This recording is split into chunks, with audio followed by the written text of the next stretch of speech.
I'm talking to Lindsay. Lindsay, hello. Hello. Hello, Hello, hello. Pedro. How are you today? I'm good, thank you. How are you? Yeah, I'm doing fine. A little bit sleepy, but I drank two. I had some coffee, so it's okay. It's okay. And yeah, so maybe you could say a few words about you and about what you do to start with, please.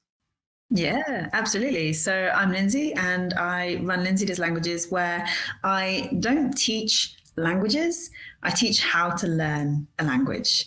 Because after having taught languages in the past, I realized that is the bit that is so often missing. So yeah, that's what I do. Yeah, so I find it's very interesting what you do, actually. You teach how to learn a language regardless of which language, because there are things, principles, techniques that they work, yeah, regardless of if it is Spanish, Yeah. Mandarin, Hindi, you name it, right? And Yeah, so absolutely. today, yeah, and so today I thought we could focus because there are many things to talk about, right? This is so wide, but I thought we could focus on learning a language solo because I think learning a language solo is a big topic. And, look, I have students learning Portuguese that they live elsewhere, right? They live in Sweden, they live in France, and it's more difficult to keep your motivation, compared to people living in Portugal, for example, or with Portuguese friends. And so when you are, for some Mm. reason, you want to learn a language, but you are not, like living in the country where the language is spoken, or you don't have like people around you to support and to talk with you. And it can get tricky with motivation, also with getting to speak the language, right?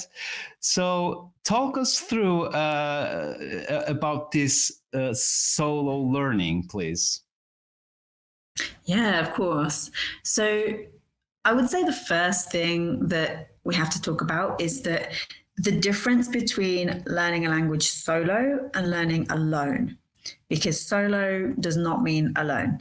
So you can be learning a language solo independently, doing it yourself. And in my mind, what that means is you are becoming your own teacher, right? So you are the one that is in charge. That doesn't necessarily mean that you don't work with a teacher or you don't go to a meetup or an exchange or whatever it might be that is your contact point with humans with the language. It doesn't mean that at all. You can still have that, right? If you aren't really interested in speaking, and maybe your contact point is reading, you just really love to read and you want to read, that is your contact point. So learning solo does not mean learning alone. You can still involve people, right? It just means that you become your own teacher. So you're not relying on one person or one textbook or a combination of classes and textbook and people to decide for you what you're going to learn. You have decided, you're the one that's making those decisions. And then that means that when you do show up for a lesson, for example, with a teacher, you're able to say, I want to do this today, and I want to learn this, and I want you to tell me more about this. And I want you to correct so this you are text that I've made. in charge basically of your learning journey. Absolutely. And that makes sense because in our age we have so many resources online and it's so easy to connect to people all over the planet, right? So that limitation that I talked about at the beginning, actually it's not really there nowadays for most people, right? Because really, if you really want, it's not that difficult. If you live in France, it's not that difficult to talk every day to someone living in Portugal, but you have to be in charge and you have to make sure that you make that connection, right? And you right. find, and when it comes to what you just described, which is essentially immersion, we think, I just need immersion. I just need to go to the country and be there and ding, I'll be fluent magically. No, unfortunately, it's not that easy. Going there and being there is not this guaranteed like this is not this guarantee that you will become fluent, that you will get the language. You have to be intentional. What you need is intentional immersion. And that can happen anywhere. That's the bit that can happen anywhere. So that is wherever you are, deciding to listen, to watch, to read stuff in that language. It's deciding to speak as much as you can. It's deciding to write as much as you can and really immerse yourself with intention and not just expect it to happen to you. Yeah, I think that it's so important, intentionality, right? You have to be deliberate. Like I had my girlfriend now, she was spending 1 month in Portugal. She's a surfer, so she was surfing in the Algarve. And she wanted to learn some Portuguese, but she was in this bubble. She was staying at some hostel, only foreigners like surfers. So, I mean, she spent 1 month and, she barely learned to say obrigado, olá, because she was in this bubble and it was not her priority. Her priority was like surfing, right? So there you go. You have to prioritize, right? It comes within you, that power. Yeah. Is there any kind of, because the first thing that came to my mind when we talk about, okay, let's talk about solo learning, it came to my mind that kind of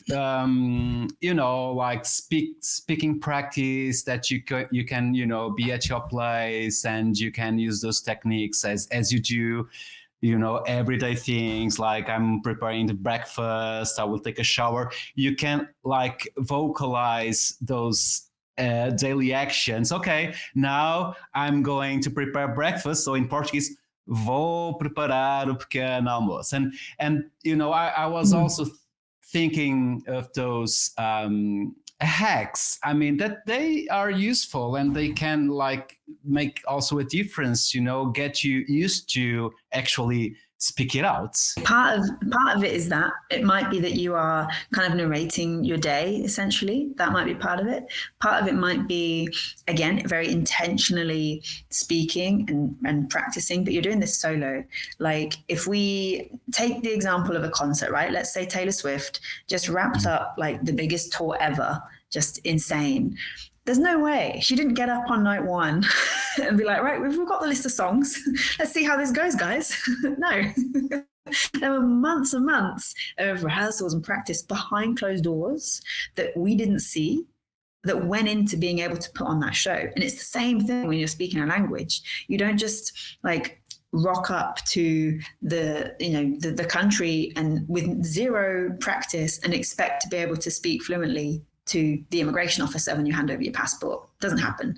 So there needs to be practice. And so a solo speaking habit means that you're not having to wait, because so often we think, okay, well, I need practice. Okay, cool. I'll book some lessons.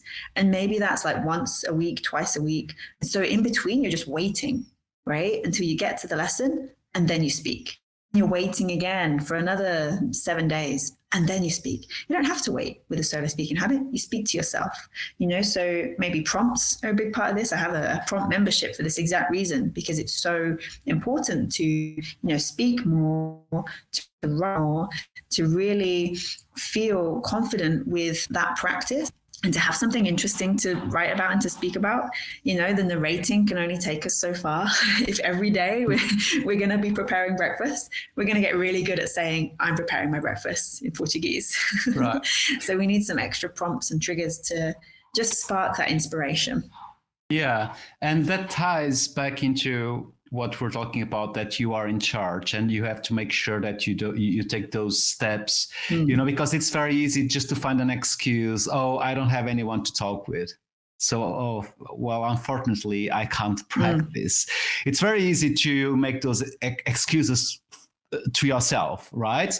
As opposed to, no, I'm in charge, and let's get used to actually talk in my target language and say these sounds. Because in the end of the day, when you are learning a language, I think our ultimate goal for the most part is to be able to speak it, right?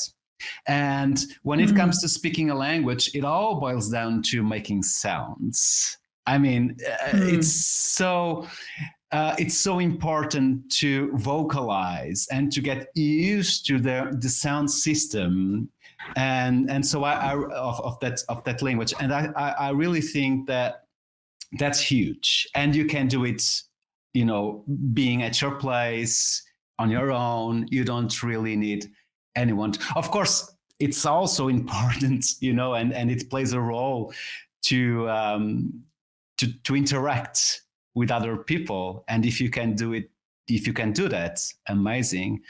But there's a lot you can do solo. Mm-hmm. Absolutely. And it's much easier to read or to listen or to consume, essentially, right? It's much easier to consume than to create. So it does take a little bit of effort to say to yourself, right, I'm going to do this instead. I'm going to speak. I'm going to write. I'm going to be producing this language. I'm going to practice this language. It takes a little bit of effort. But once you build that into your regular routine when you're learning solo, it becomes easier and easier to just become part of the norm and to become as easy as reading or listening as a choice for what you do.